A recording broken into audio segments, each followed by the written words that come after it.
so then I went back and I listened to your conversation with Andrew Tate, and I was a bit blown away. It was quite exciting to, I've heard a good amount of his content, but it was a unique perspective. It was very, very, very cool to see a conversation from that lens. What about it intrigued you? The depth of awareness, and I think from his perspective, how thought out his perspectives are. Like, it's so rare that you have an individual who is he has such a reasoning and explanation for every little thing that he does. Yeah. I don't think I had seen too many individuals with that much of a rationale for the things that they say, especially when they're getting psychoanalyzed by someone like yourself, who's so in the know, so present, so trying to pick those things out, and to just always be able to come back. It was interesting to see. He's a smart guy. He's a smart guy. Why do you think so many people are drawn to him? Well, I think he's speaking a lot of truth at a time when there's a lot of lies in the culture.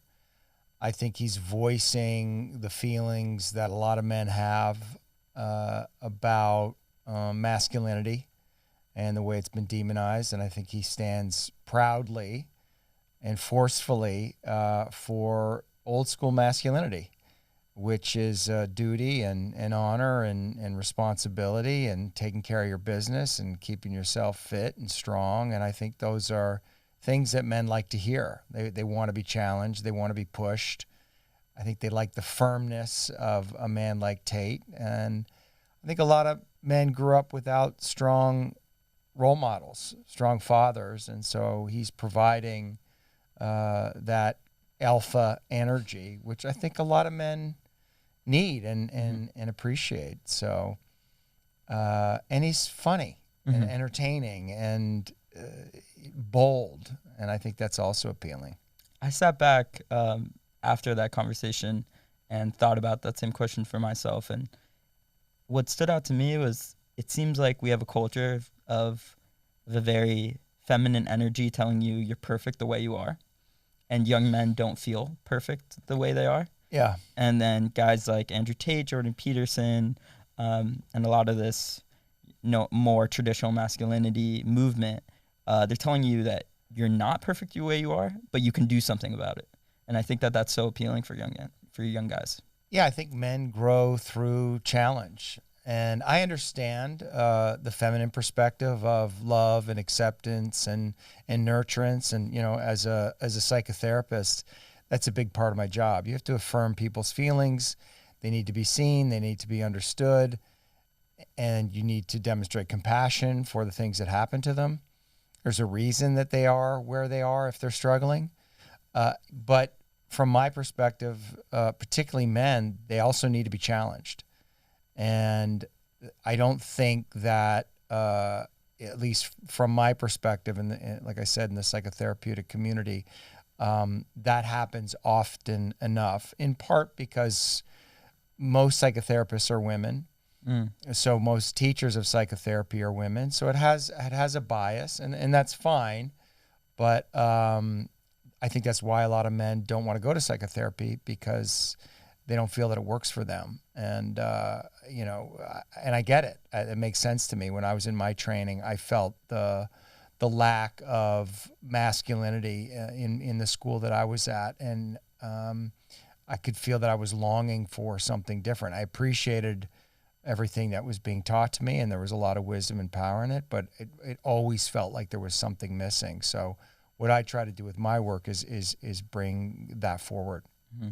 And do you think those scabs should always be picked in that regard of like kind of looking back and seeing what maybe was missing? What were some of the key things that caused you to be the way you are?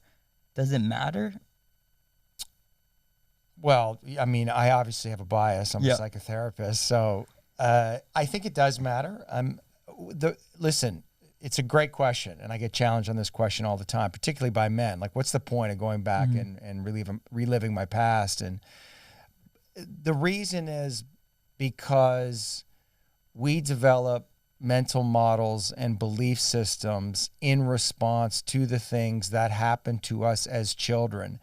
And that happens on an unconscious level. So we are all programmed in some way. And those programs are very persuasive and very compelling. And it's hard to just go in and undo the software unless you understand how you were programmed in the first place. The focus of my work is helping people feel their feelings. And I think we all intuitively know it's good to feel your feelings, and that holding back and repressing your feelings can be harmful. Repression is not a good energy. Repression stops flow. And I think we all know we want to be in a flow state.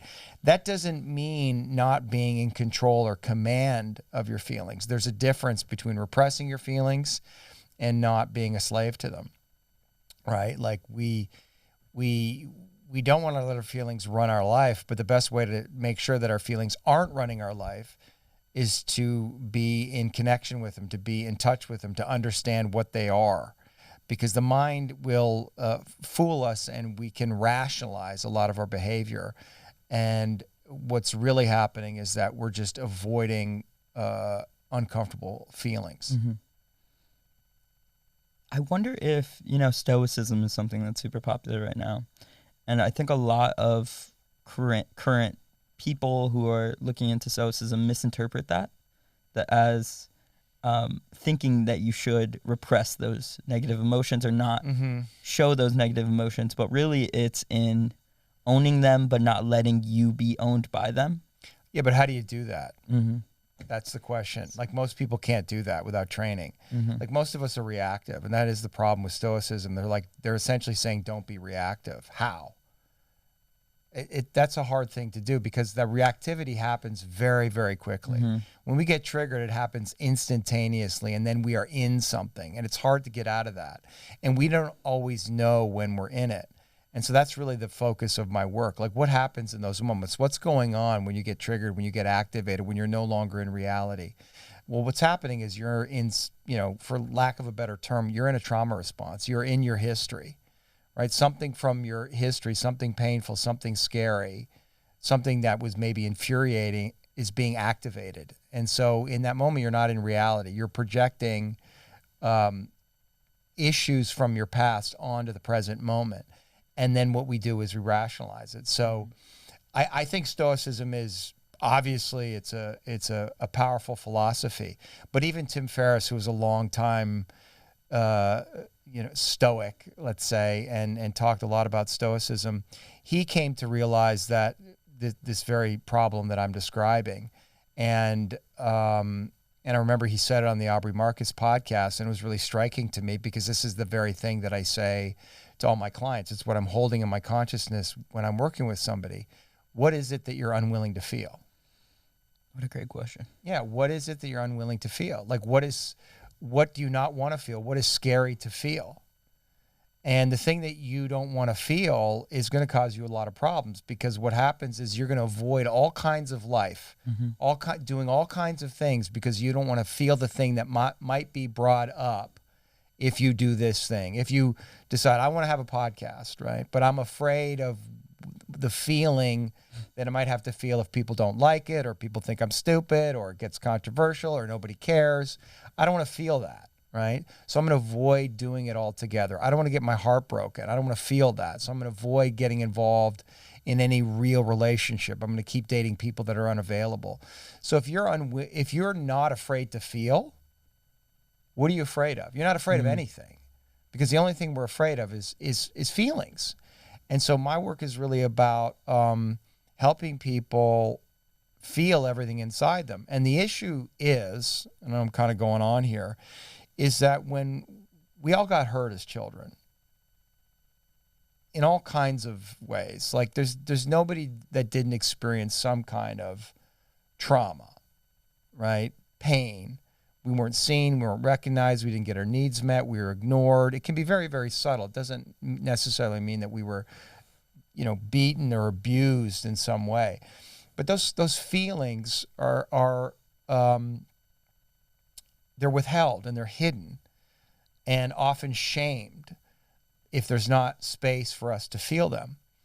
And so we disassociate from those feelings. And for the child, we disassociate because what we learn is it's not safe to feel them.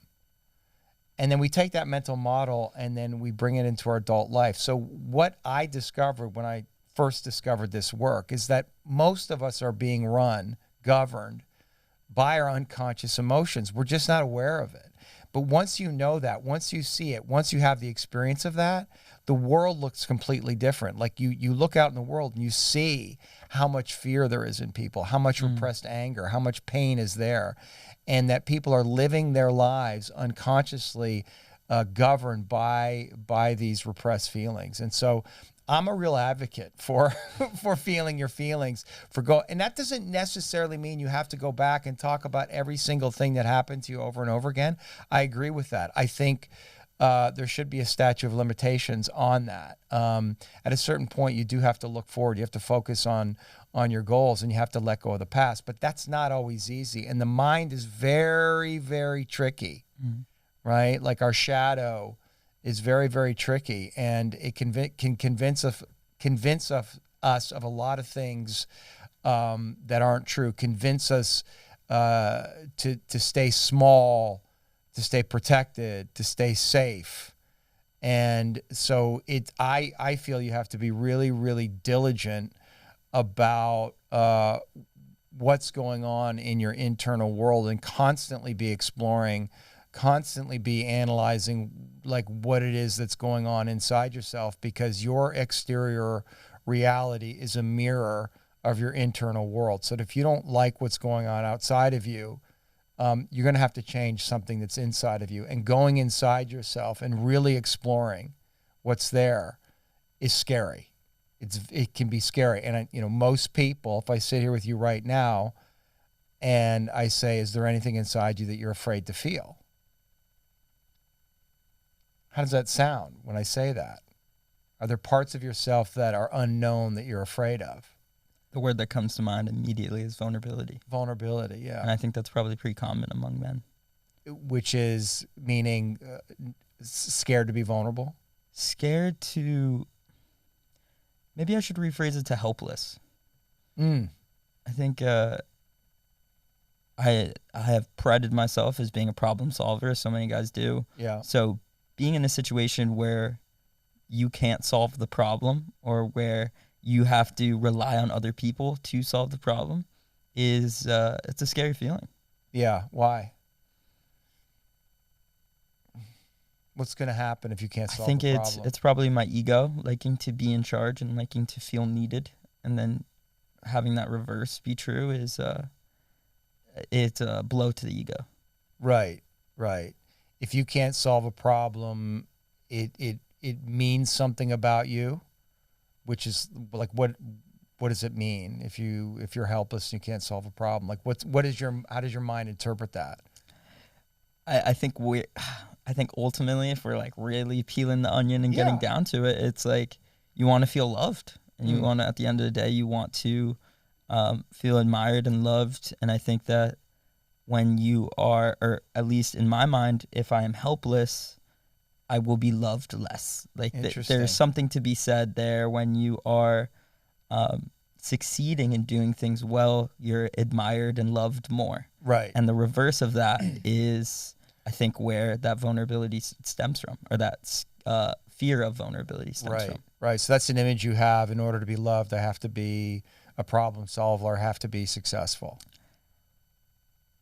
It's funny because you say it, and I want to immediately be like, that's not true, blah, blah, blah. But if I think about my actions, the way I go about things, it's probably true. You mean it's true for you, or it's true for me? Yes, it's true for you. Yeah, and I think I think there is some truth to that, right? Like if we want to be in a relationship with an amazing woman, women tend to be attracted to men who are successful. I mean, that's a fact. Just like men are generally attracted to women who are beautiful, and that is one layer of reality. Certainly. But when we're attached to the idea that who we are is defined by, and our lovability or our value or our worth. I mean, we all know this, is if that's attached to our success, that's a real distortion, because if you're not successful or you fail, that puts you in a real state of fear. And the what it means is the force that's driving you towards success is like this deep insecurity. And I think from that place, it's hard to be truly successful. In other words, I think most men would agree, and women, that I'm going to be my most successful when I am coming from a place of, this is what I have to give the world, not from a place of insecurity, like I'm trying to prove something to the world, or if I do this thing, then I will get love. We're successful, I think, when we're giving our gifts fully from our heart, without demand or expectation that they are received, that they're understood, or that we are loved because of them. To me, that's real power, and that's real peace. Does that make sense? Totally makes sense. And I think we should try to define success, because, you know, I think about a lot of people aim, or instead of success, we should say like what to aim for, what you should aim for, is an interesting question for me. And I think that, you know, most people probably aim for happiness, and that's why they fall into the trap of a lot of cheap dopamine and quick pleasure. If you define happy, or if you think about happiness in that way. Right. And I think you look at someone like Andrew Tate, who talked about duty being his aim. And it's an interesting topic, because I was talking with this guy, Danielle Boyelli, who he has a podcast called The History on Fire, and he does these deep dives into people's background. And he had just done Miyamoto Musashi. And he said that his aim in life was duty, same with Marcus Aurelius. But when he did these deep dives on these people, he was almost not disgusted with them, but he was like, their life was so, it didn't seem like the life that he wanted to live, and it was far from in his view, a good life. Interesting. So in my mind, I was trying to reconcile that and say, what is an aim that would give you a good life? And I don't think I know the exact answer to it. I mean, yeah, that's a big question. I think I'm redefining it all the time. I think it's fulfillment. I think it's feeling fully expressed. I think it's feeling like I'm giving myself fully. I mean, just the idea that I'm holding back, or that I'm not all the way here, or that I'm not going for life, that causes the most pain for me. So, and I think that's one of the reasons that people love Tate, is that he seems to be fully self-expressed. Fully him? Yeah, like he's himself. Now, are there deeper layers underneath that? Perhaps. But in who he is now, he seems to be fully expressed, and he's out there, and that's vulnerable. I mean, that's real vulnerability, to put yourself out there like that. And I think that we're all longing for that. We all want to be seen. We all want to express ourselves fully, like say the thing we have to say, or paint the painting, or write the thing, or whatever it is, you know, create the business that we want to create. So, and that can be difficult, and that can, I think, inevitably involves suffering. So I don't think you can escape suffering in this lifetime. I don't think you can escape pain. I don't think happiness should be the goal. I think that a deep sense of fulfillment and purpose is certainly what drives men. And you have to look at what gives you that. I know for me, I've derived the deepest sense of satisfaction from the things that I've done that have been incredibly difficult, the things that I was scared to do. And so do I want my life to be easy? No, not at all. I don't do anything to make my life easy. I don't want unnecessary suffering, but I'm always putting challenges in front of myself. And it's like, as soon as we climb the mountain, we get to the top. What do you spend 10 minutes at the top? You look around, you climb down, and you're thinking about the next mountain. I mean, that's just how we're wired. And I think it's the journey to get there. I mean, we know this just in terms of how our brains work and how the hormones work, that it's really the journey to get there that's the most gratifying. Like when I think about my time as an actor in Hollywood, the success was great.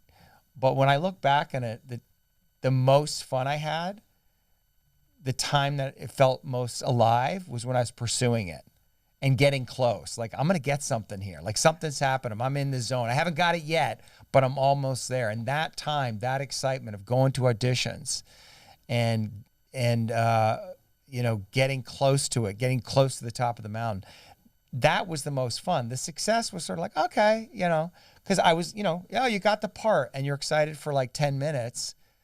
And then you're like, okay, this is my new reality. And now I got to go do this job. I got to go to work, which is great. But I think the pursuit is the thing. And so I think it's setting goals, often unrealistic goals, that give men a deep sense of fulfillment. I think that's what we should be doing. We have such a misconstrued view of like retirement and success in the regards of, we think, or most people think of it as like martinis on a beach. And that is the ultimate, I did it, relaxation. But in reality, that is a vacation, not a retirement plan. Yeah. And you always need that thing that you're striving towards. But when I think about a pursuit like the podcast, right, and I'm in it and I'm climbing uphill, and I'm realizing that, you know, this is the moment that it's always going to be the most exciting, when you get that one guest that you're pumped up about and all that stuff. How do you enjoy those moments more when you're striving towards that heaven or that thing you want to create? How can you make sure in the moment you enjoy the climb? Well, it's just to stay present in it, that this is your life and this moment is part of your life, and not to get fixated on the end result, which is hard to do. I mean, to me, it's just the whole game is presence. Like that's how you win this game of life. You just if the more present in the moment you are, which is a hard thing to do because our minds are very active and we're always thinking about, you know, what if. But if we can come all the way into the present moment, it feels good to be present. Like when you're actually all the way here and you're not in your head, it feels really good. So it's just that in some sense. And it's the willingness to surrender to that present moment, which is not easy, because when we're present, we're not in control. We don't know what's going to happen next. We don't know what we're going to say next. But that's the thing that's most alive. And so that's the thing that I'm trying to practice in my life as much as I can. And just like so many people, I'm very often in my head. I'm worrying, I'm thinking, I'm plotting, I'm planning, and that's not necessarily a bad thing. But if you get caught in there, I think that's the source of anxiety, which is why we do things like meditate or go work out or go do a cold plunge, because these are things that take us out of our head and into our bodies. And when we're in our bodies, we feel good. So do more things that make you feel good. Are you willing to dissolve in this moment? I mean, you know, again, to bring it back to the interview with Tate, like, of course I'm nervous. I'm flying over to Romania. I mean, I interviewed him once before, but now he's one of the most famous men on the planet. He's highly controversial. I have no idea what is going to happen. I'm on his home turf. He's a powerful guy. But this is what I do for a living.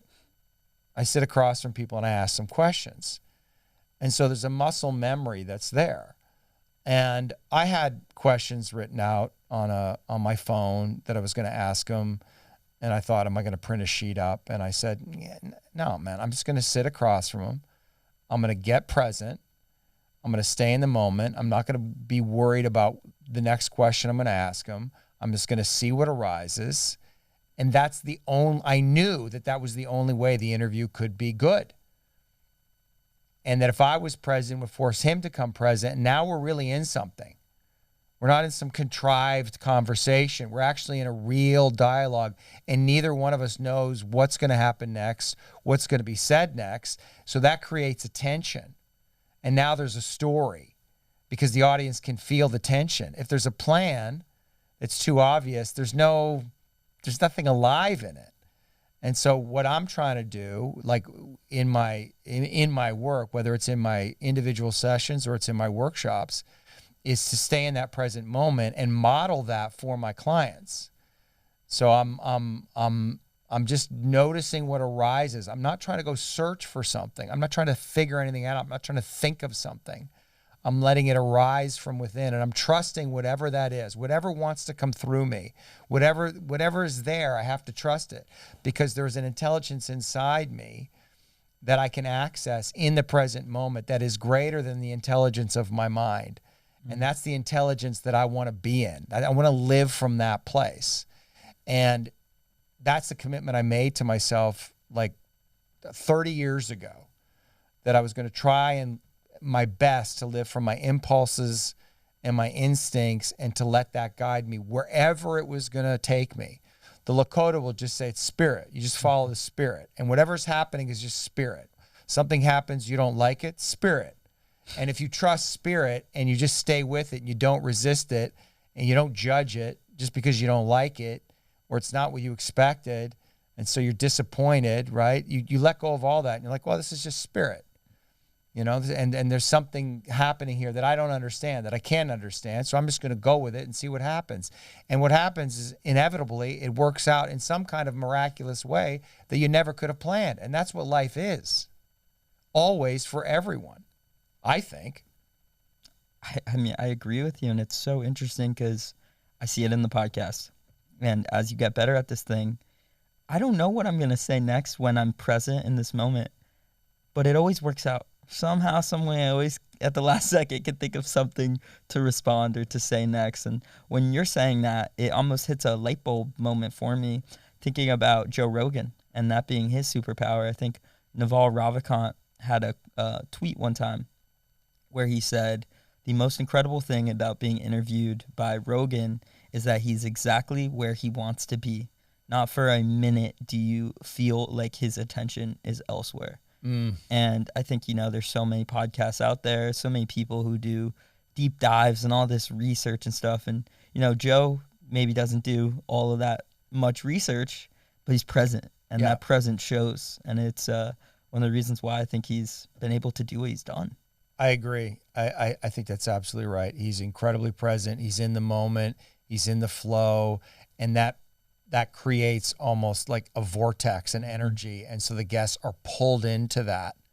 And because of his presence, they come into presence. And that's why you have these interesting conversations that have a unique quality to them, that don't feel performative, that feel like you're listening in to two people having a private conversation. Doesn't feel performative. I think that's what it is. It's like, with a lot of conversations, especially interviewee conversations, it's performative. But in those moments, you almost like want to chime in and say things because you feel like you're just having a conversation with some friends. It's very unique. It's very unique. Yeah. And we're influenced by all the things that we see and ideas of how things are supposed to be. So I know that's true for me. There's a way that I feel like I'm supposed to talk in different environments, and I notice the affectation when I'm doing it, and I notice that I'm in my head when I'm doing that, and I'm always trying to get out of that and surrender to the moment and just let it be whatever it wants to be and not worry about whether it's good or bad. I mean, I sing in Sweat Lodge. I remember the first time I sang in Sweat Lodge by myself, 4 songs. When I finished, my first thought was that good? Did I sing okay? And I thought, that's my ego. And Sweat Lodge is a sacred place. And I'm not going to defile this sacredness by bringing my ego in and fixating on whether I sang good or not. I just decided to let that go and just sing from my heart. And there is no good or bad to it. Just sing from your heart. And that's enough. Get out of your ego, get out of the evaluation, and just let it come through and let it be what it is. And don't worry about it. Mm-hmm.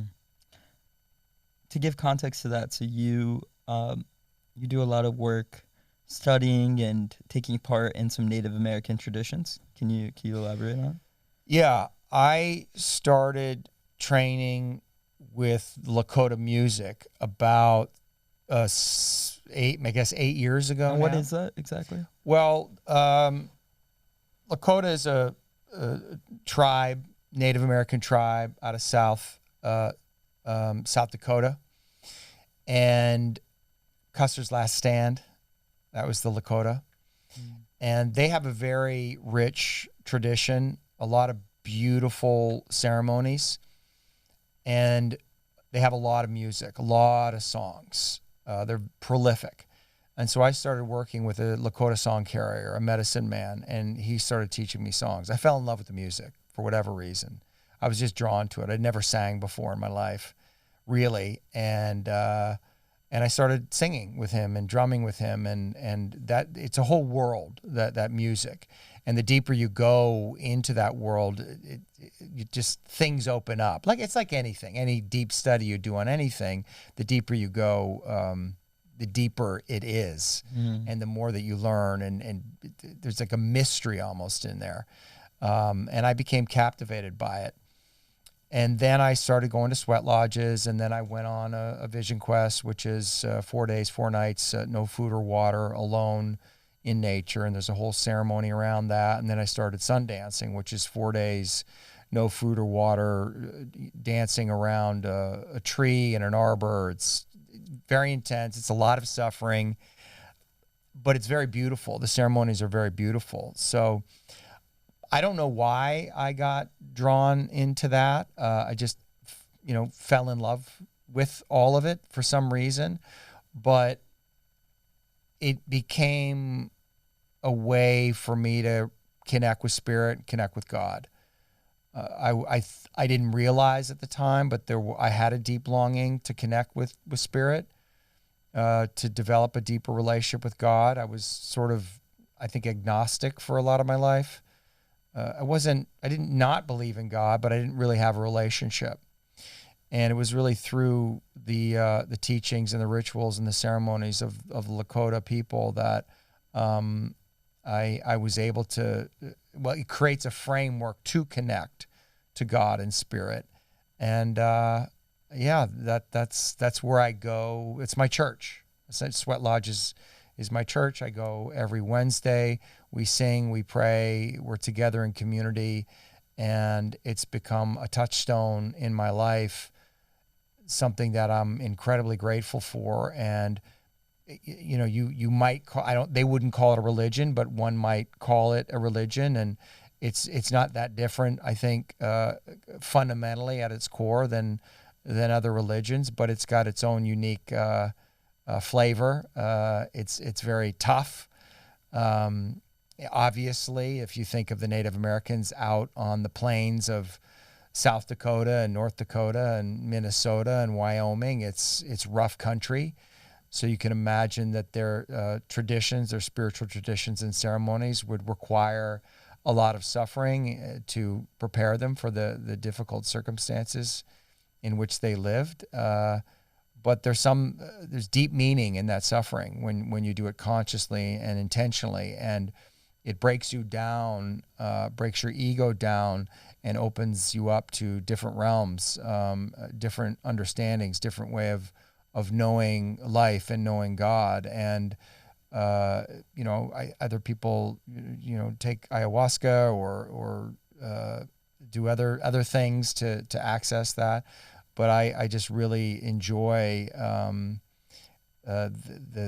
what I would call the technology of the Lakota people, and because it's a system, and there's a lot to it, and it's not random. When you actually get into it, these rituals and practices are very specific, and they all work together in some mysterious way that does something, that opens something up and gives you access to realms that are just have blown my mind. It's so fascinating to me. I'm somebody who is definitely a seeker in some way, and I think that I've developed an awareness of you need to worship something, because at the end of the day, we all worship something, whether it's like our phones or junk food, whatever it may be. And so having like a clear thing that you're worshiping is so cool. And I think so many of us, and myself included, have been disenfranchised with like the current options available to us. And I think something like that, like you look at guys like Tim Ferriss, Aubrey Marcus, these guys that we were talking about earlier, who, you know, they start off being super into like stoicism, and then they fall into these mysteries, study them, heal themselves in a way, and then they come out a more integrated person. It's there's something so beautiful about the way the Native Americans have gone about it too. In particular, it's a mystery in a way. It is a mystery, and you know, they were out there on the plains for all those years, no phones, no TV, no radio. So they were tuned in to nature, tuned in, looking at the stars. And you do that long enough and information comes. And I think that we've lost that. I think that's in us. I think we're all capable of it. But obviously we live in a different reality now. But if you think about the circumstances that they lived in, it makes sense that they would have a deep attunement to nature, and that would open up things inside them that would give them this, what I would say is sacred knowledge. Have you felt that in your vision quests? You feel a lot of things. I mean, listen, I don't know how far down the rabbit hole I am. I think I'm probably just at the beginning, because you have a sense of you have some sense of how deep that it can go. But I've felt a lot of powerful things. It's hard to describe. Really, it's an embodied experience. I mean, I've had very specific visions, and I've had spiritual wisdom come to me. In my first vision quest, the information that I received on the fourth day has become the guiding spiritual principle of my life. And it came to me like a dream, but more real than a dream, and the kind of dream that you know you're never going to forget for the rest of your life. It's not going to fade. Like it's now with you. It's part of you. And I've had that experience on all of my vision quests, and I've had experiences also at Sundance, which completely changed my whole notion of the fundamental nature of reality. I mean, you know, again, similar to what people experience when they do psychedelics.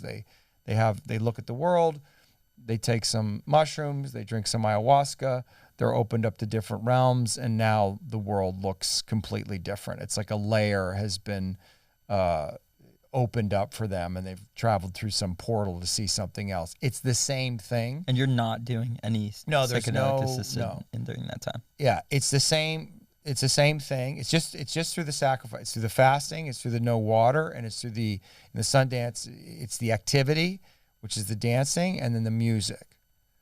Because they're playing music all day long, drum music. I mean, you want to talk about it. Get psychedelic. Yeah. Yeah. It's all you really need, right? The vision quest is different because it's quiet. And you're alone and you're still. So you're just with yourself. It's a slightly different experience. But in both cases, you're broken down. And it's that breaking down that allows you access to these deeper realms. And the quality of what you experience is unique. It's not like anything else that I've ever done. And I've done a lot of different things. I've done a lot of ayahuasca ceremonies. I've worked a little bit with psilocybin, and even the work that I'm trained in, core energetics, is, I mean, when you go all the way into it, it's pretty deep. I mean, I might argue that it's the deepest thing that I've ever done, going all the way into my,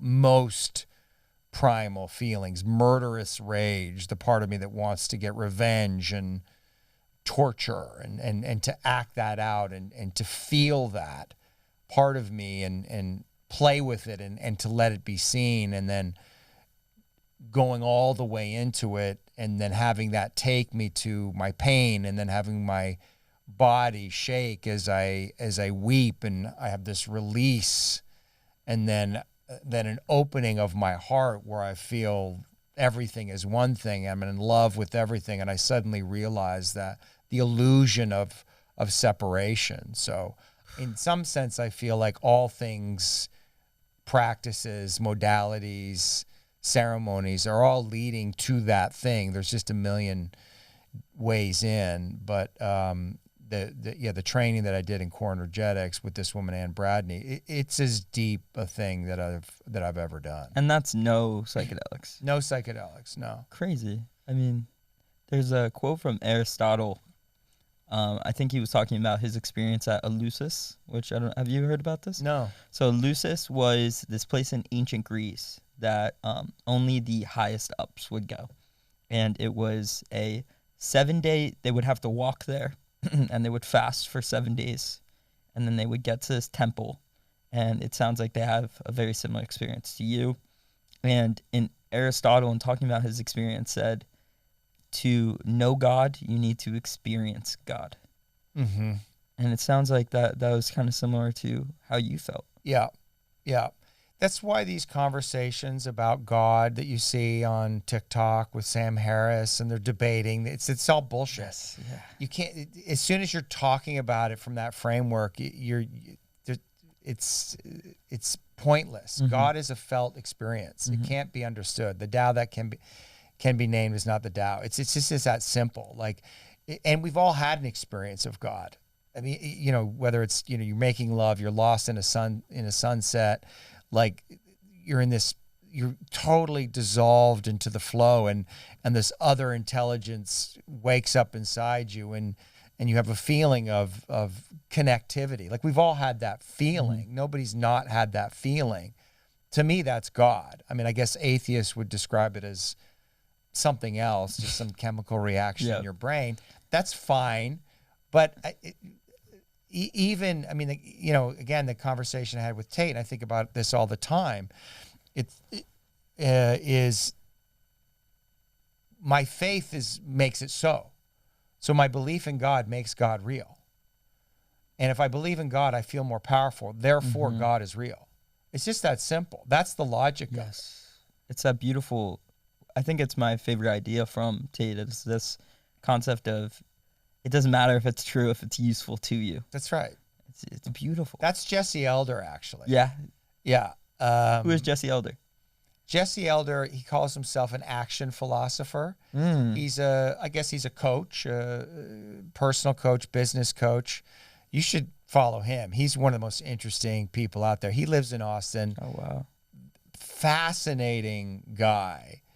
But he promotes that idea. What's useful is more important than what's true. And so, I kind of stole that from Jesse and then presented it to Tate, and he was like, "Yes, exactly. That's exactly what I'm saying." So, but I think it's true. We can't know what's true, and in some way, if we're believing something, because what he's talking about is beliefs, right? Like, form a set of beliefs that cause you to get the result that you want.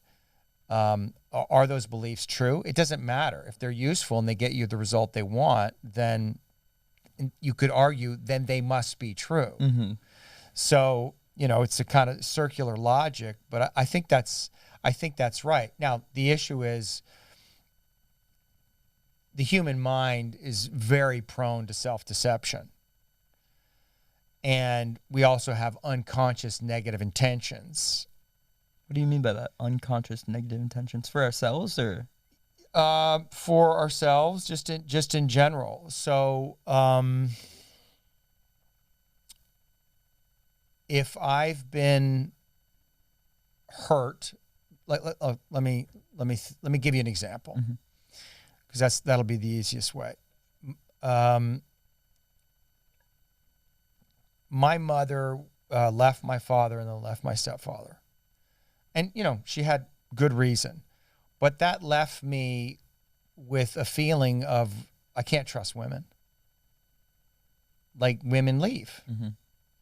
So I had that belief. Were you in my aware mind. of that? Or was that No, subconscious? Totally unconscious. But that belief was imprinted in me. I mean, I discovered it later in therapy because I was having a lot of problems with women. I was having a lot of problems in relationship, and I was single I was dating, but I couldn't sustain a relationship for any period of time. And when I went down the rabbit hole trying to figure out why, I realized that there was some part of me that didn't trust women, and understandably so, based on my experience. And so what happens if I'm in a relationship with somebody and I don't trust them? They feel that lack of trust, and it pushes them away. And in the place where they feel not trusted and pushed away, what are they going to do? Mm-hmm. They're probably going to, in some sense, betray me, because they're going to act out in some way to confirm my existing belief. Mm-hmm. So in that place, I have a kind of negative intention. I almost unconsciously want to prove that the woman is untrustworthy, because that's the thing that's going to keep me safe. Because what I'm really afraid of is opening up my heart to risk trusting a woman, because if I risk trusting her, she might betray me, and then I might get my heart broken. It's a protective mechanism. It's a protective mechanism. So very often we have unconscious negative intentions. I would say what you see going on in the social justice movement, the intention that they're saying is, we want to help people. Okay, I think in some cases that is true, but there's an unconscious intention that we want to help people because I want to look good to other people so that I can have status. That's an unconscious negative intention. You don't actually care about those people. You're using them to get status for yourself, and to confirm for yourself and for other people that you're a quote-unquote good person. So the mind is really tricky, and we have to be really vigilant about what and why we're doing things, and to mine out any of the shadow feelings or shadow emotions that might be there. Do you believe in selfless actions? No. I don't think selfless actions are correct. I think humans should be self-serving. Right. And I think now, not in a self-aggrandizing, selfish way that is at the expense of others. But we're all self-serving, and that's fine. We should all have what we want. I mean, all the best deals, right, should be win-win. Everybody should get what they want. Yep. And so I think there's a way that we can all be self-serving. I mean, my lady is in a relationship with me, I hope, because it's serving her. I don't want her to be doing it, for me. That's not fun. That's not sexy. I want it to be good for her, and it should be good for me. And sometimes we, have to iron some things out to meet each other's expectations. That's fine. But ultimately, I do believe it's wired in, and that I don't think it's necessarily bad. I don't think most people who claim to be selfless just have shitty boundaries. I couldn't agree with you more. I mean, I think that when I was more selfless, quote unquote, in, like, let's say high school, right? I was a decent person, but as I've really tried to discipline myself, and really try to improve as an individual purely selfishly, my ability to help others has just skyrocketed. Right. Because I have so many more skills. I know so much more stuff that I'm able to help people in a real way. And it just goes back to like that Jordan Peterson quote of like, if you want to save the world, clean your room. That's right. It's so beautiful. You got to take care of yourself first. I love the Grant Cardone where he says it's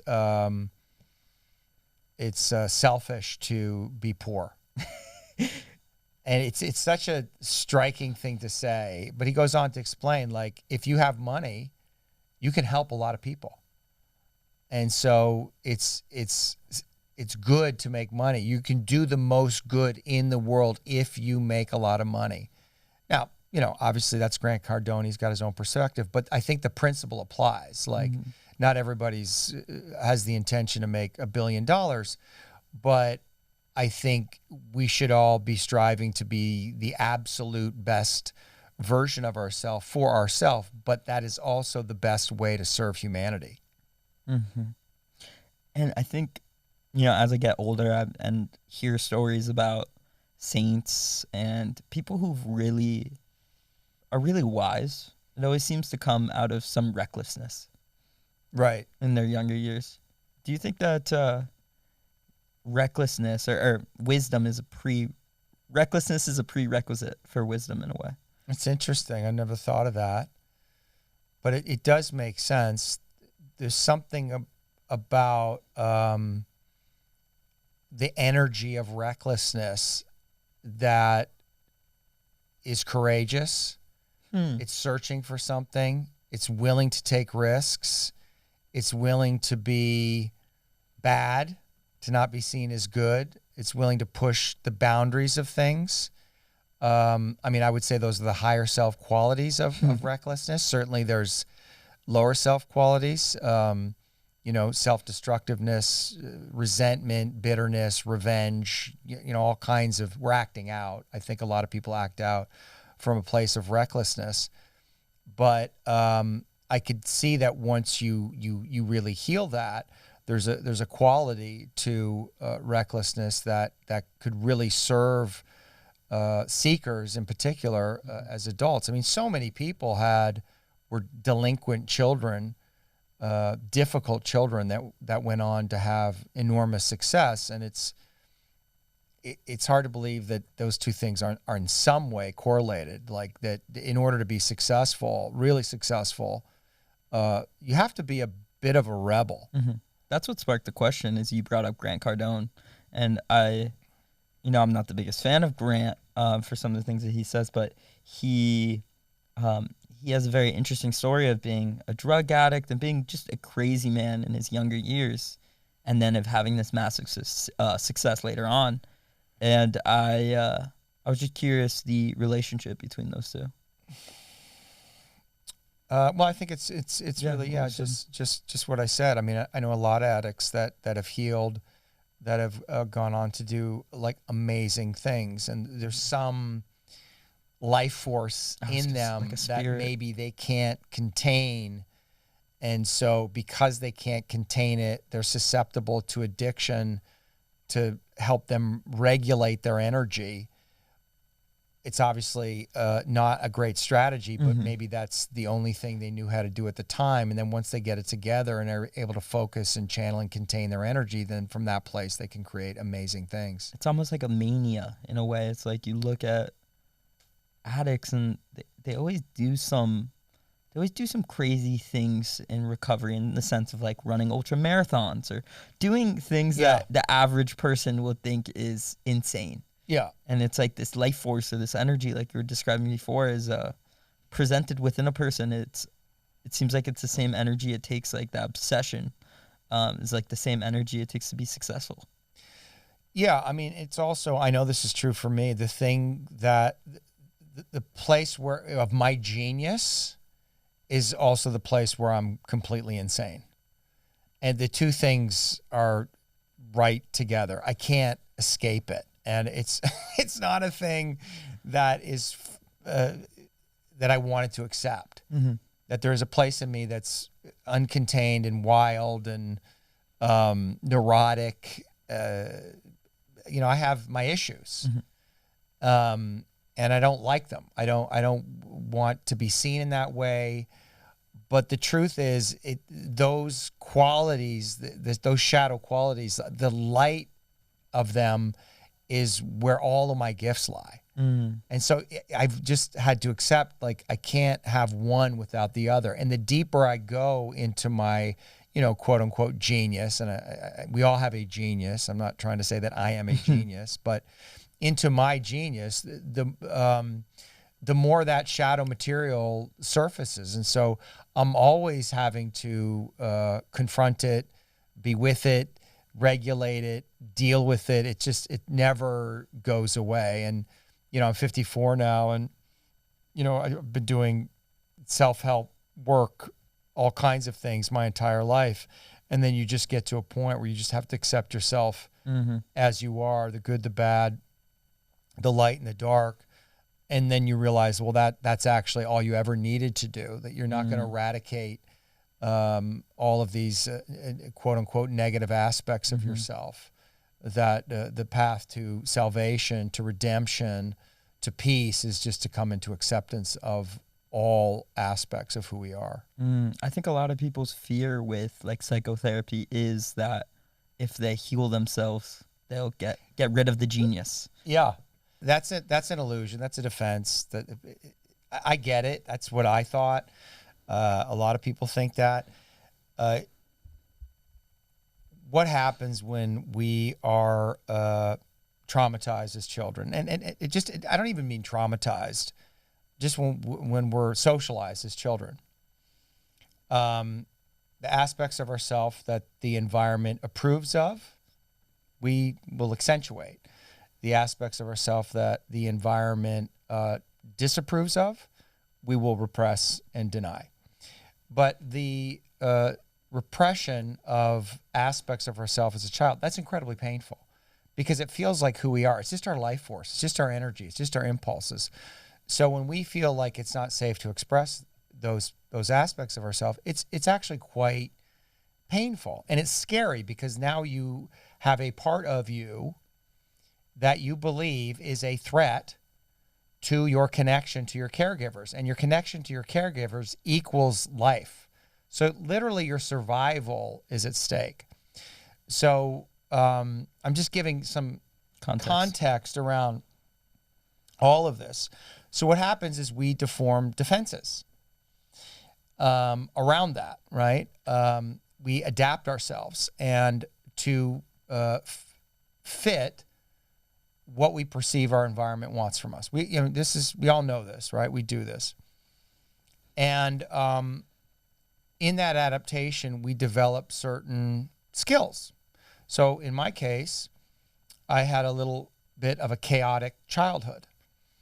And so my dad wasn't around. And it was just my mom, and she was a little,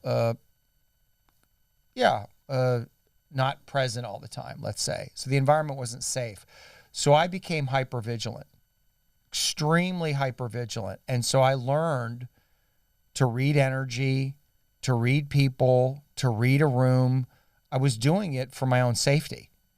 That's how I kept myself safe. Well, that skill set has served me very well as a psychotherapist, because it's very easy for me to tune in to other people.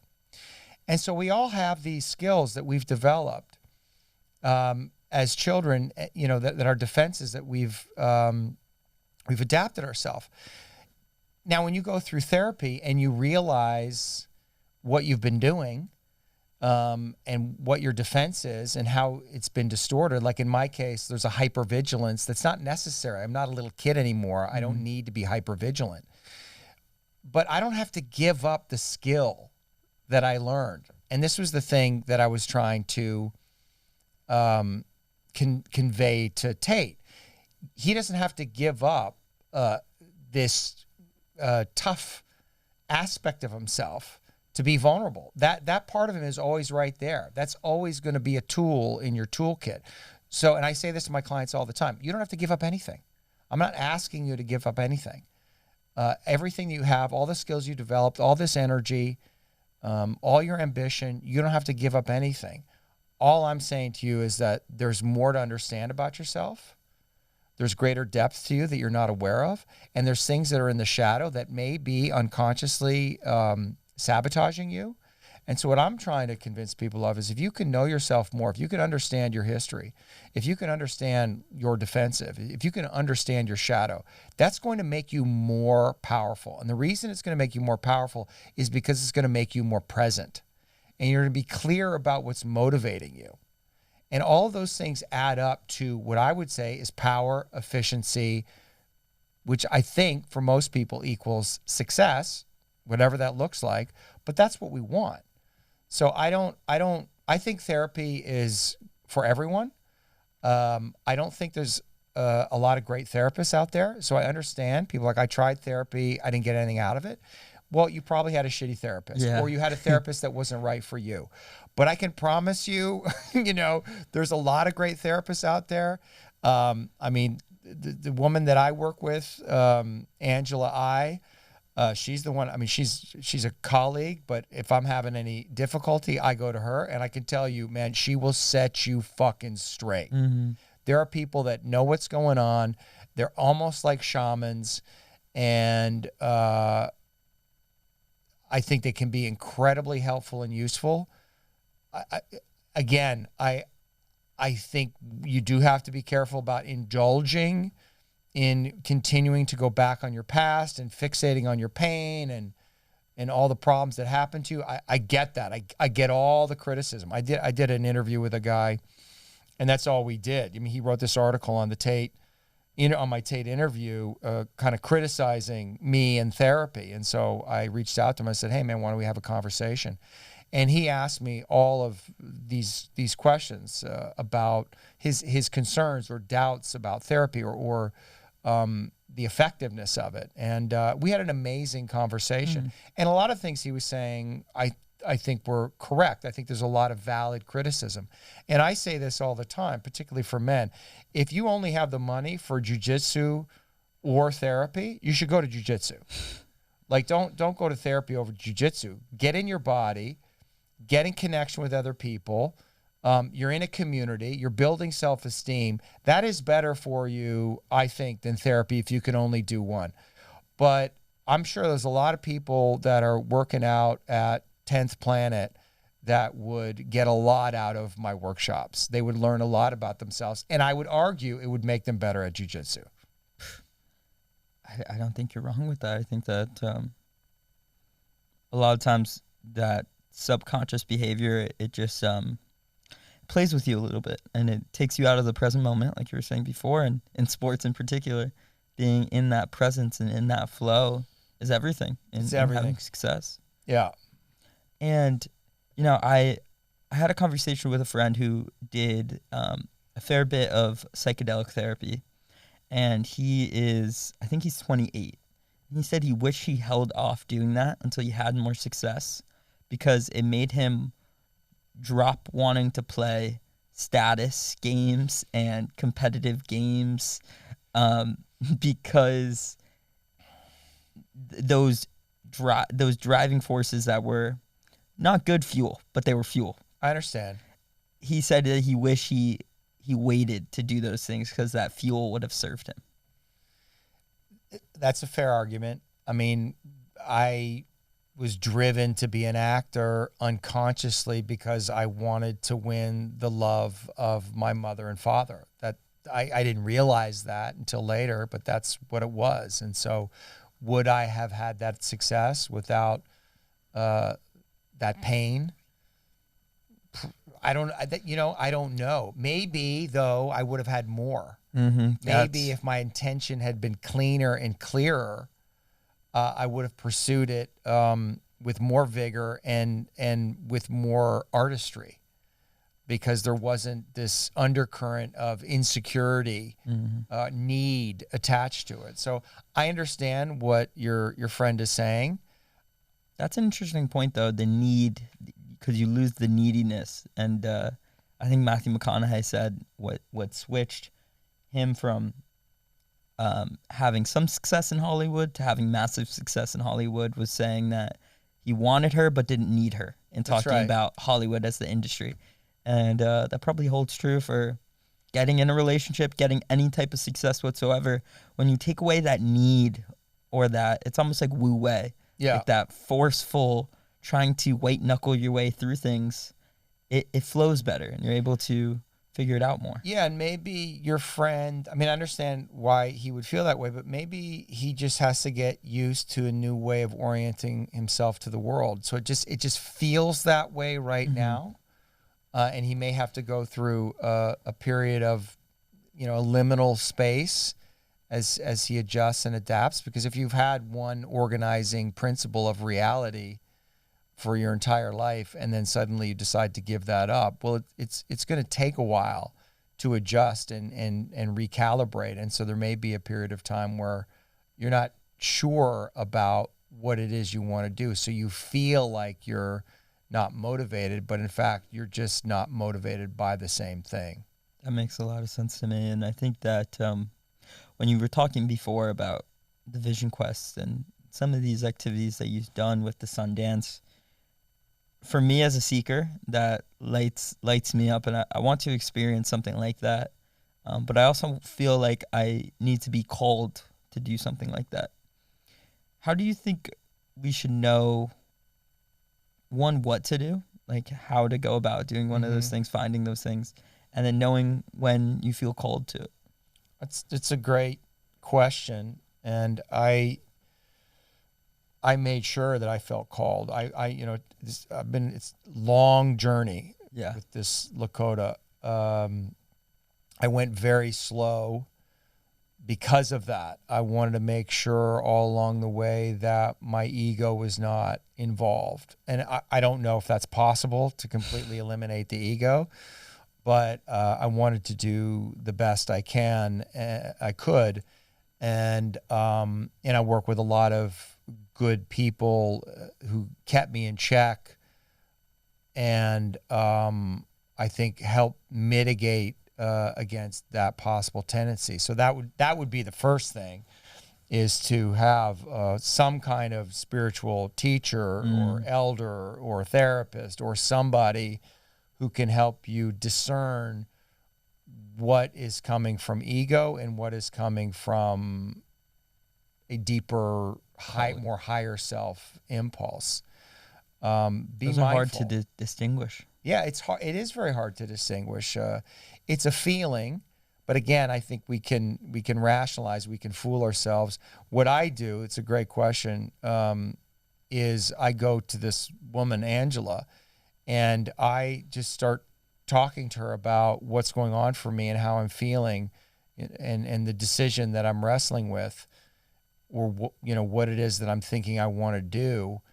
And she will reflect back to me how she feels when she hears me talk. And if she feels a lot of energy and excitement, that's an indication that it's probably a higher self quality. But if she feels something's a little off, or the energy's not a little dead or distorted in some way, or she's confused or unsure, that's probably an indication that there's some mixed motivation in what it is that I'm doing, and maybe I need to take a deeper look and see if this is the path that I actually want to go on. I think all of this stuff requires a relationship with the sacred. I think you should pray on it, and then I think you should ask for signs. That's what I do. I ask for signs, and the signs come when I'm meant to do something. If I don't get the signs, then okay, I don't do it. But that's what I do all the time. I ask the guides. I say, I'm not sure, like, please show me signs. And if I get 2 or 3, which usually is what it is, then I know it's a go. So I graduated college this past spring, and when you're talking about these type of vision quests and stuff like that, it reminds me of rites of passage. And I feel like I haven't gone through a proper rite of passage from that time of my life of being more of a scholar and now actually taking more action in life. And I feel like a rite of passage is due, But even when I think about something like the Vision Quest, it's not all energy and excitement. There's some fear there, and there's uncertainty. It's scary. Yeah. What do you think about rites of passage and how their effect on having them be lost in the culture? I think they're really important. I didn't grow up with any rites of passage, and I think that's part of the reason that I've been drawn to the Lakota, because there was a longing for that, and I'm finally getting it at this late age, and it feels great, and I see the value in it, and how much going through experiences like that, shared experiences that are connected to a tradition, really bring you into connection with other people, other men, and it does something for your soul, really. I think, it's the feeling of connectivity, like that I'm part of something that's bigger than me. I think that's what rituals give you, these rites of passage. And I think we need initiations that help us transition from boy to man. I mean, the criticism of the culture right now is that men never grow up. And I think that was true for me. I don't think I grew up until I was in my late 40s, to be honest. What made you grow up? I was getting old, and it was scared the hell out of me that I was old and getting old. I wasn't old, but I was getting older and single, and not lost, because I have my work and I feel good about my work and all of that, but there was something I was avoiding, some responsibility that I didn't want to take on, some aspect of myself that I didn't want to confront. And I think it kept me young. It kept me juvenile in some way. And I think there was a place where I still had resentment and bitterness about life. And at a certain point, I realized this is what life is. And you can complain about it, you can judge it, but all that's going to do is exacerbate your suffering. So life is hard. You have a lot. You've been given a lot. Maybe you should think about being grateful for everything you have, not focusing on the things that you don't have. That's the very definition of selfishness. And I kind of slapped myself in the face and, decided to wake up. And really that's when I went down this Lakota path hard, because it's a firm path, and it's a cruel path in some way. It's not easy. And, they can push you in ways that are unpleasant. But I didn't mind that. I liked it. I needed it. And I'm happy to see that, organizations like Sacred Sons and others are doing things to give men these rites of passage, because I think they're important, and I think they've been lost in the culture. And again, it goes back to, I think that's why people like Andrew Tate and Jordan Peterson are so popular, because they're sounding the call to men to rise up, be strong, overcome your weakness, take care of your business, like work hard, be disciplined, take responsibility, protect, provide. This is your job. This is your duty. And I think we're hardwired for that. Like when I hear that, something wakes up in me and says, let's go. Mm-hmm. I think that, that message right there is like my reluctance to do something like therapy, because I feel like most therapists would hear me saying that I want to have a mission and conquer and suffer in a way, and they will almost internalize that as toxic. Mm-hmm. And they try to kind of not manipulate you in the explicit sense, but try to get you to see how that could be possibly not good for you. It seems like it's hard to find a therapist who actually gets it, if that makes sense to you. Yeah, I agree. I think, unfortunately, I'm going to say this, people aren't going to like it. I don't really care. As I said, most therapists are not very good. They've been trained at left-wing academic institutes. They've been programmed with an ideology that is bullshit. And it's on some level, it's anti-man, and people can debate that, but the American Psychological Association promoted all kinds of, it said toxic masculinity is a pathology. And I found that deeply offensive. And there's a part of me that doesn't want to be lumped in or categorized with that group of people. Now, let me say, there's plenty of great therapists out there. There's plenty of people who have gone through academic institutions and are now doing great work with people.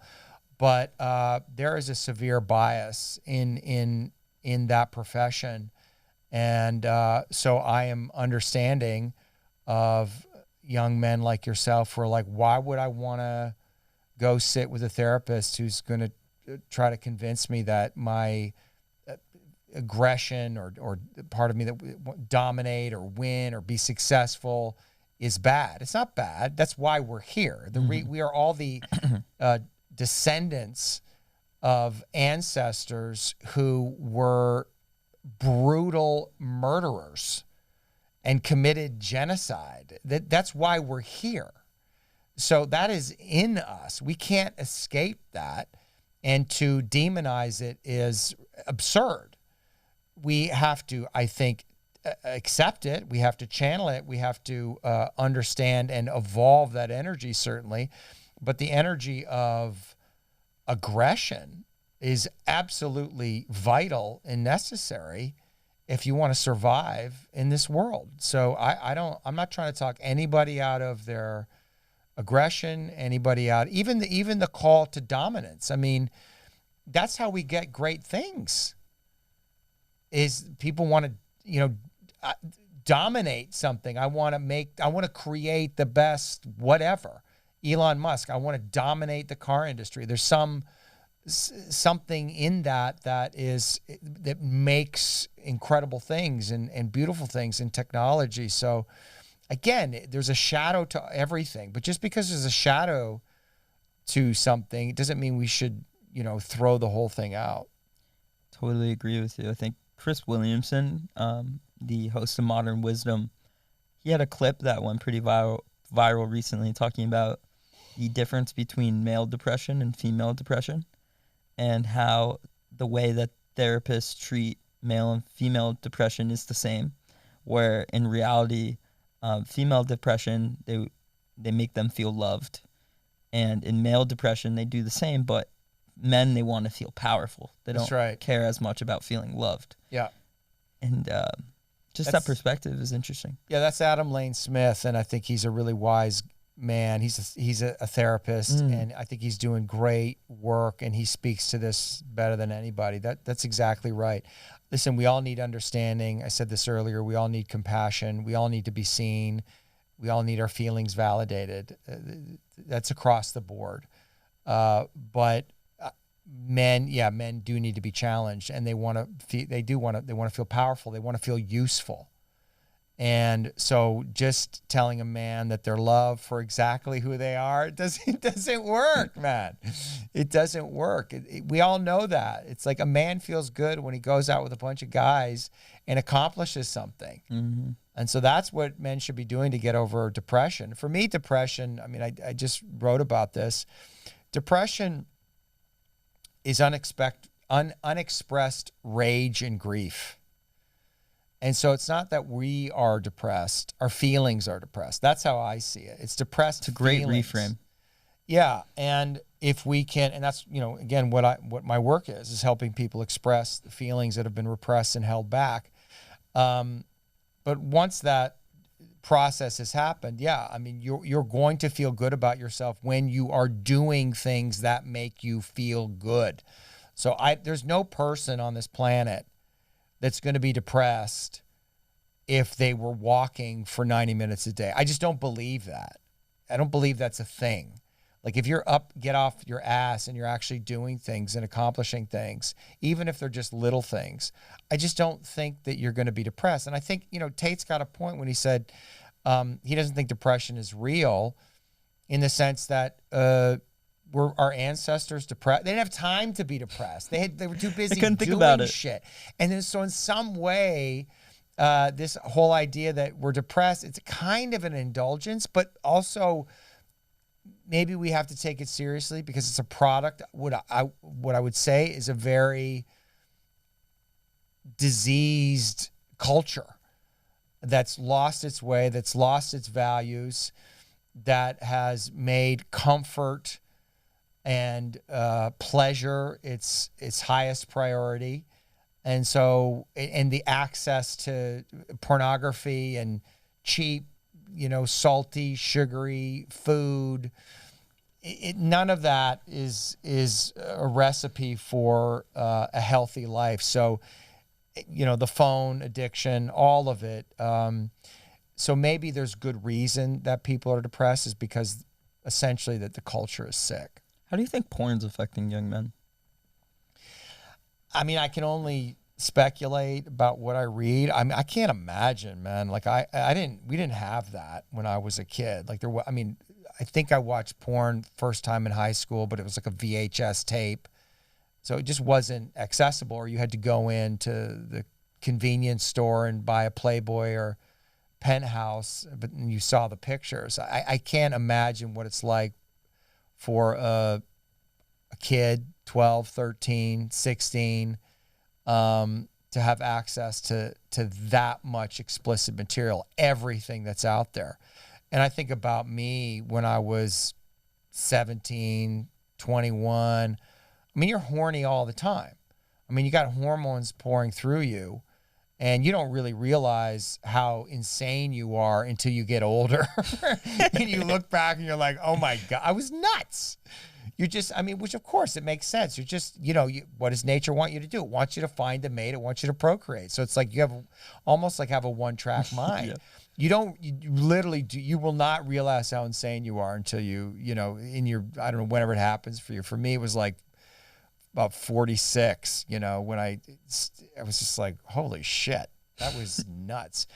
But if you have porn, I probably would have jerking off 24/7. I don't know how I could have gotten away from it.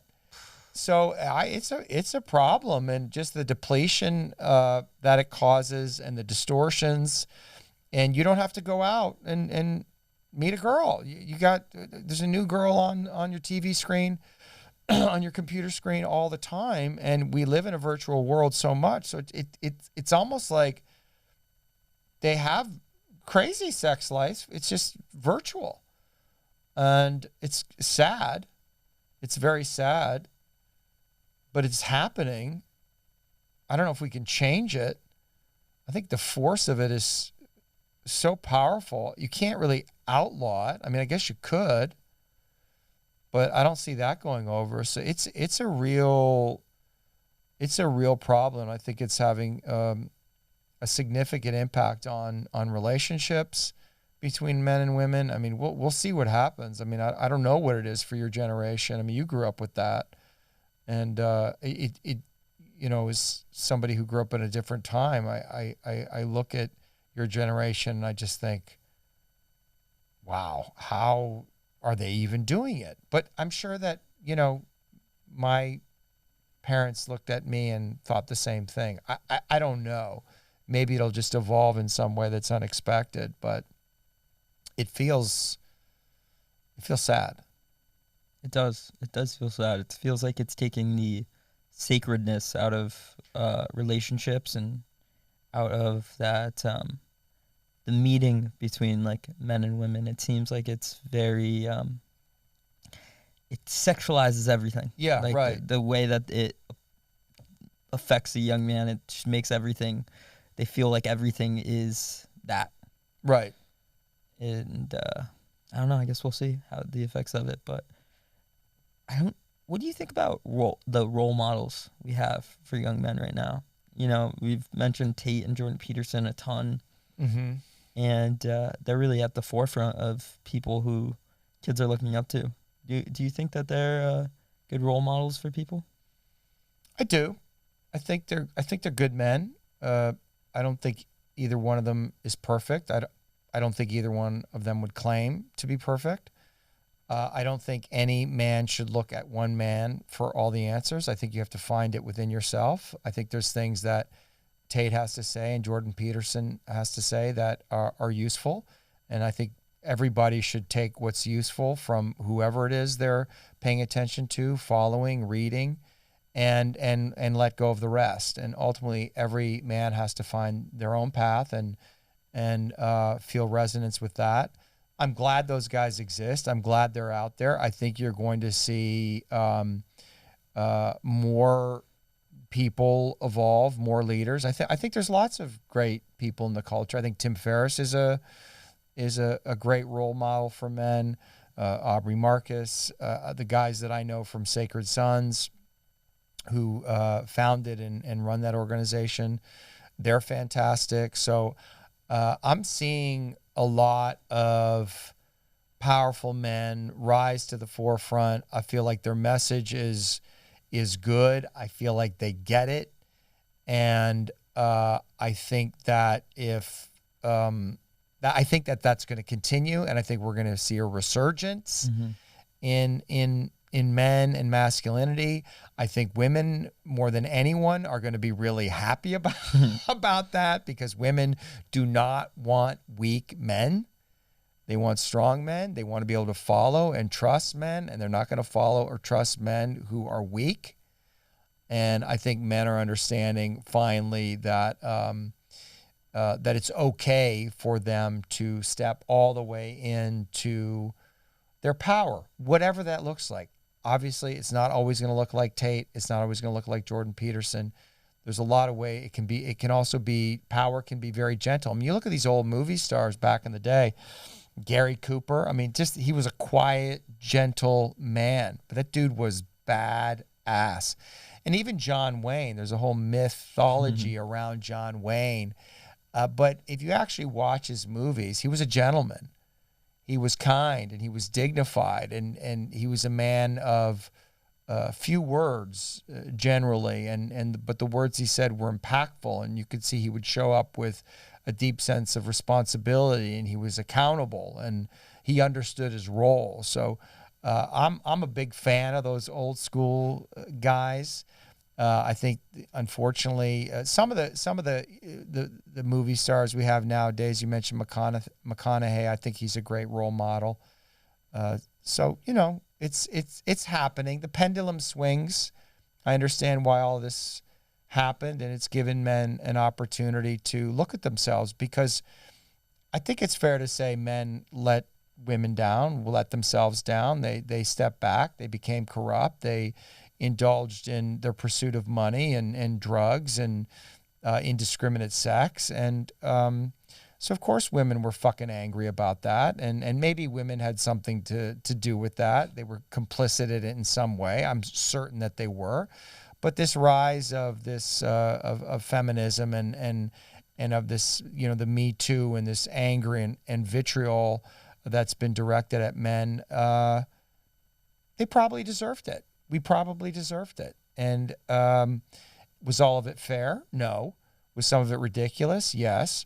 However, there's something to it. And so it is an opportunity for men to look at themselves, take responsibility, take accountability, and get back to work. And I think with all that stuff, it's a misinterpretation or a false dichotomy between like masculine men and weak men. Right. Whereas a lot of those times, like in the Me Too movement, these things, it's not the masculine, strong men that are doing these things. It's the weak guys who are not. Weak men are the most dangerous men. Yes. Because they're the most susceptible to corruption. Strong men are less susceptible to corruption. So I made this post on Instagram. It's a sin to be weak. And people, did not like that. It's like, make yourself as strong as possible. Like, it's your duty to God. Yeah. And a lot of people didn't like that. I mean, I think what they saw weak as, they interpret as that meaning vulnerable, which is not what I meant. It's not the same word. It's different. I think men should be vulnerable. I think it's important to be vulnerable. What vulnerable just means honest. Just means real. It just means authentic. It doesn't mean, crying in your woman's arms about something that happened to you at work that was disappointing. That's not vulnerability. That's being a bitch.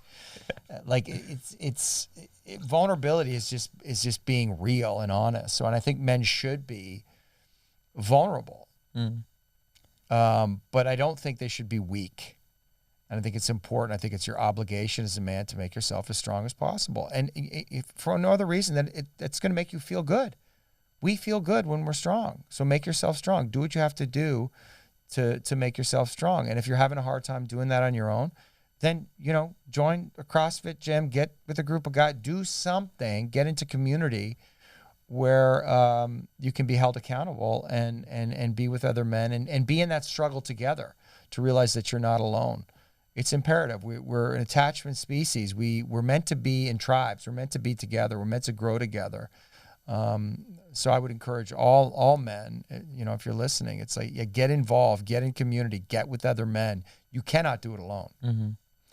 And there's something innate about the competitive nature of men in general. And when you put them in those men's groups and, there's goal, like I've trained with some friends at this gym right here, and you just go a little harder just because there's other men there, and there's keeps everyone in check. Yeah.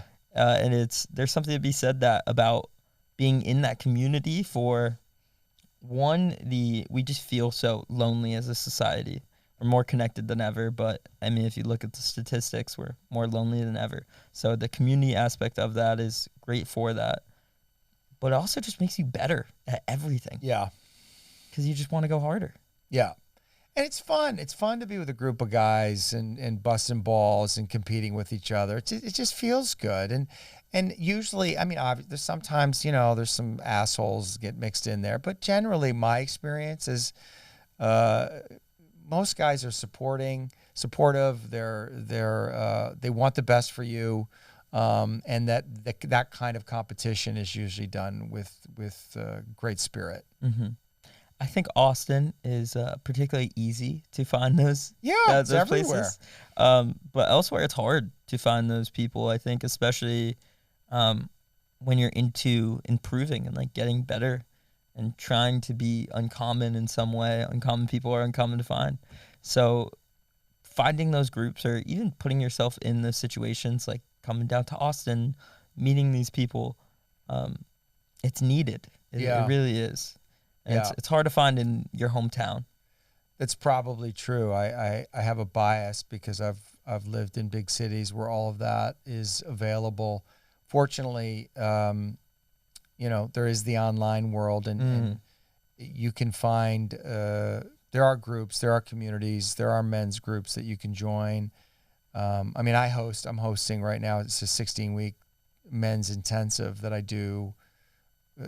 Well, this is the second one I've done. I do it twice a year, but it's just 8 guys, and we meet every Tuesday night for a couple hours, and we talk, we do process work. I teach a little bit about what I teach about, but also there's an accountability piece. So there's no porn, no weed, no booze for those 16 weeks, and you got to be working out or exercising in some way and eating healthy, and they have to report in every day, and they love it. It's amazing how much they love being together and being held accountable, and how much they get from it, and it's made me realize all the work that I've done with men, exactly what you're saying. There's a lot of lonely guys out there, isolated, and they think that the struggles that they are having, that no one else is having them. They're alone with it, and so there's a lot of shame. And I think that's really the epidemic that men are facing. It's an epidemic of shame,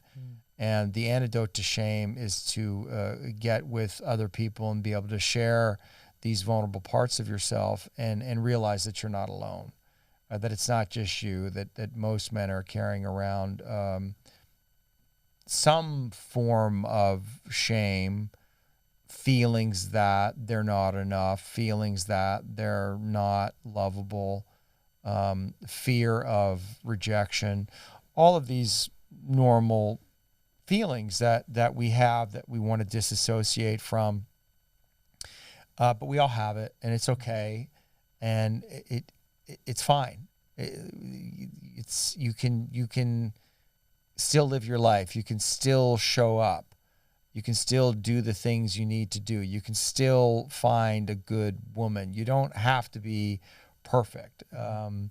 As long as you are acting from integrity, and as long as you're continuing to work on yourself in some capacity, as long as you're dedicated, as long as you're committed to something that's greater than yourself, you're going to be fine. There's something you said there about the authenticity.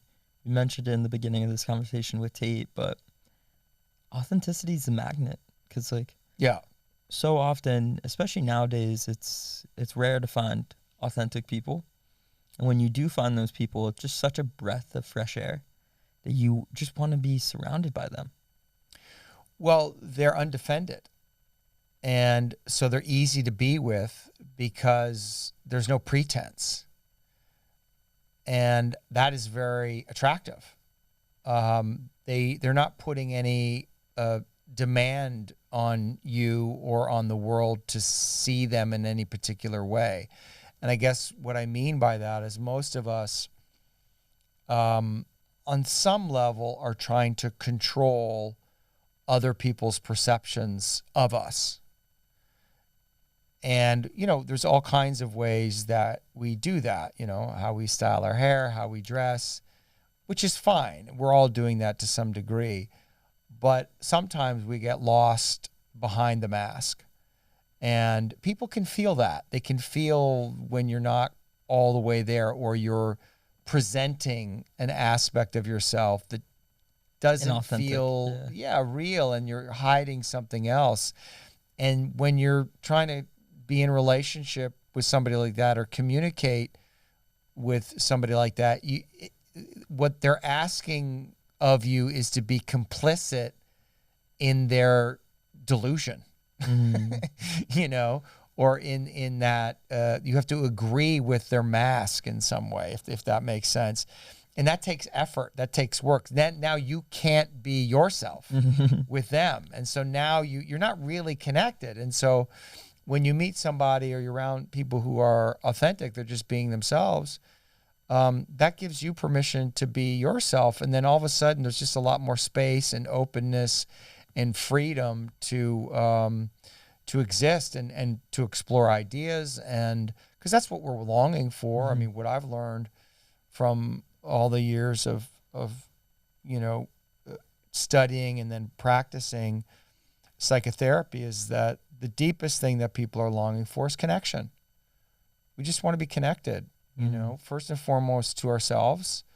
And once we're deeply connected to ourselves, it almost becomes effortless to connect to other people. And that's so that's that idea, like connectivity feels good. It just feels good to be connected. It's connected is flow, and it's I think it's intelligence, and it's safety, and it's comfort, and it's pleasure. And disconnection is pain, it's suffering, it's loneliness, it's isolation, it's confusion. So I think that's what we're all longing for, is just deeper sense of connection. Beautifully said. It's beautifully said. And that authenticity, it's hard. It's hard. And it's hard in the age of the internet, especially because you see so many people who are putting on a front on the internet. And it's easy to put that front on the internet because they're not with those people 24/7. But when you meet those people in person and you realize that they aren't that person, and it humanizes them, and you feel almost more, you feel better about yourself. And I only know this because now, being in this position of creating content for the past 15 months, I've had the opportunity to meet a ton of people who have big followings on the internet, and you see them in real life and how they interact and move through the world, and you stop putting them on a pedestal so high, because we see these people with these big followings as these perfect people or different than us in some fundamental way. But when you come to find out that, they're just obviously just like everybody else. Yeah. And we just have this big confusion around, and we feel inferior because of the number on the number of followers Right. on a screen or whatever it may be. And I'm sure you saw that with Tate as well. It's like you meet this guy in person, he's human. Like he's human. Yeah, but he's so, I gotta say, I was gonna say that dude's got an aura. Like it's no joke. Like I've been around a lot of, I was in Hollywood for 20 plus years. I met a lot of movie stars, big movie stars. And I don't know that I've ever met anybody quite like Tate. Like that dude's got a big personality. He's a big, strong, handsome fella. He's gregarious, funny. There's something about that dude when you meet him, and it's real. He's powerful. That said, yeah, he's just a guy. You know, he's got his own. I mean, when I asked him the question about being insecure, like you could see him. He got insecure. Like you saw it. Just the question made him. So he's got his own stuff, just like the rest of us. And I think that's why that interview, why people responded to it the way they did, because you saw a little bit of that. His human side and his tenderness, his insecurity, the places where he doesn't maybe know himself, and he was vulnerable, and I think people really appreciated that. But certainly, you know, what you're talking about, I experienced in Hollywood, because I went to Hollywood thinking, you know, these famous actors, they have it all together.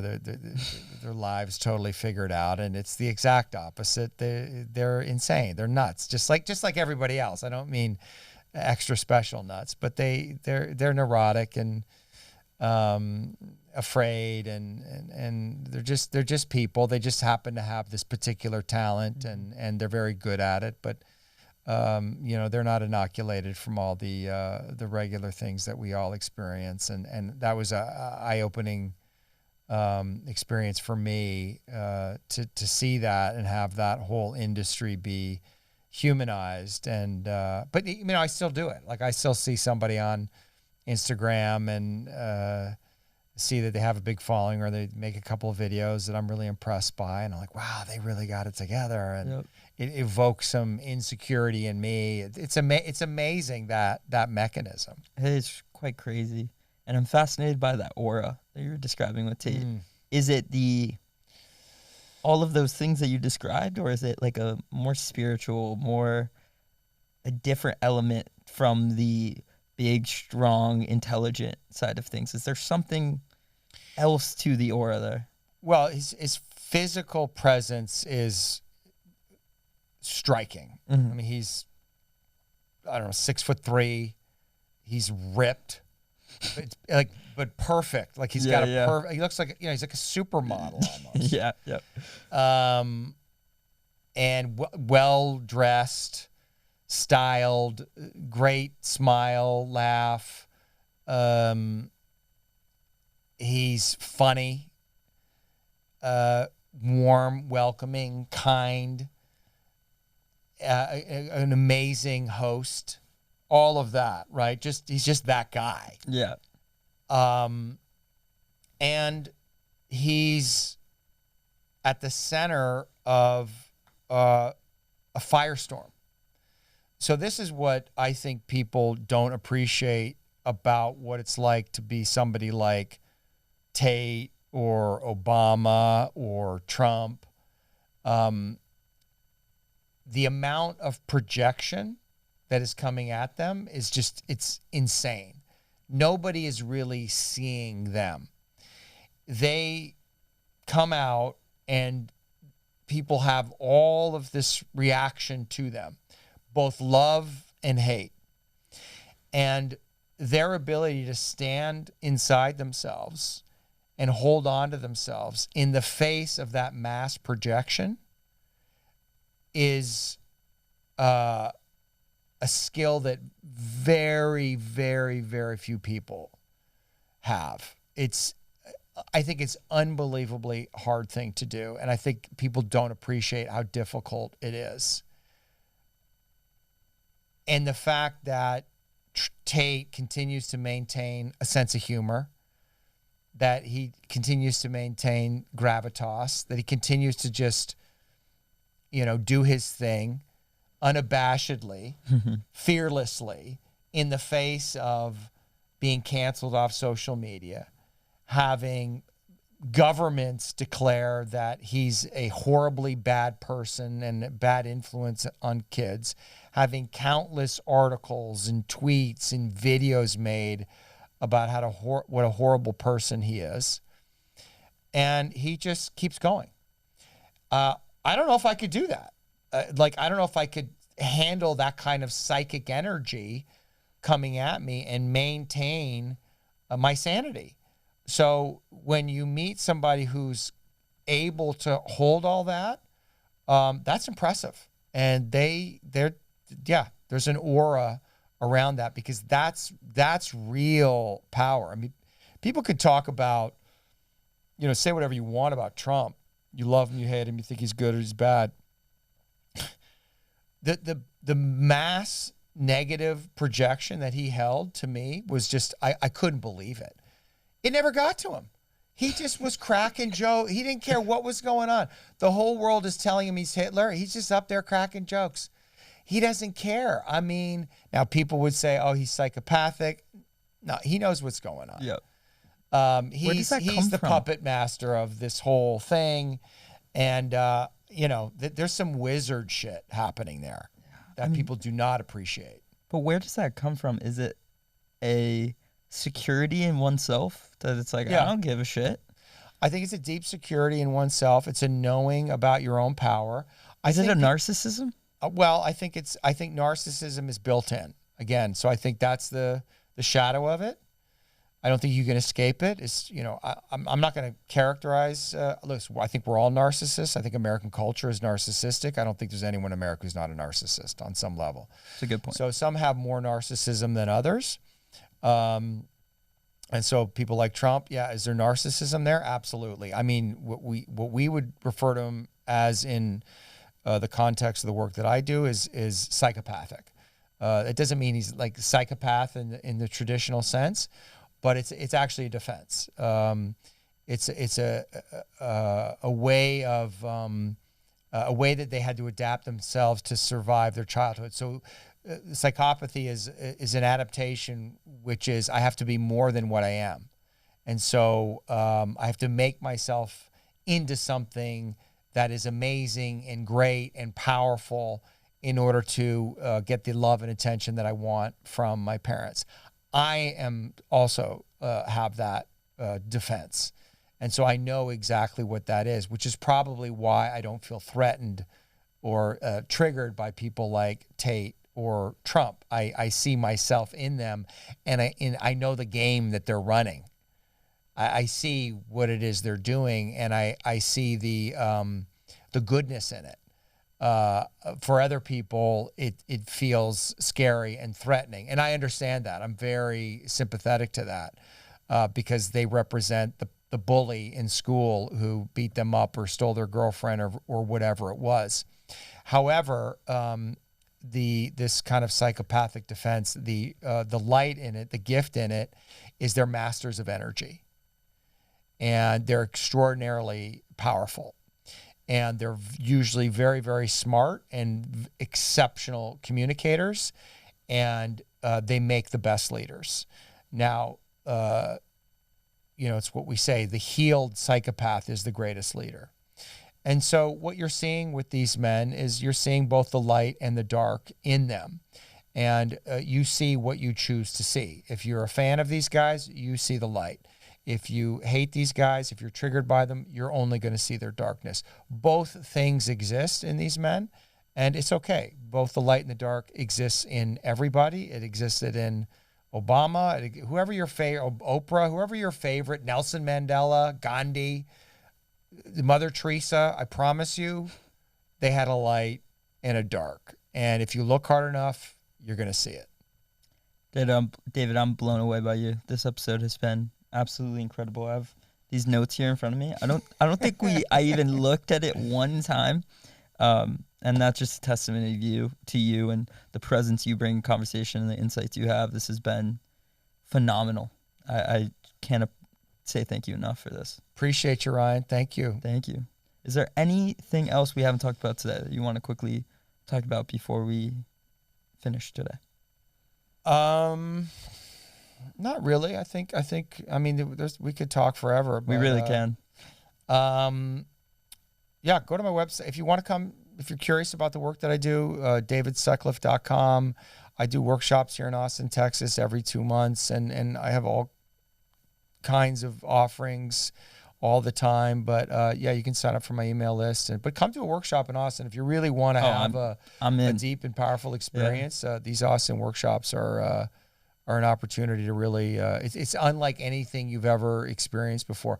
I've had a couple people who've done a lot of ayahuasca come to my workshops and say, this was way scarier and deeper than my experience with ayahuasca. And I think that's true. Mm-hmm. So if you're into going deep and into personal development, check out my workshop. We just rebranded it to Life Force Workshops. Nice. So beautiful name. Yeah, come. I hope to see you in Austin. Beautiful. Yeah, I'll definitely be taking part in that because that is incredible. I'll link to all that stuff in the show notes. Thank you for this. This was incredible. Thank you. Awesome.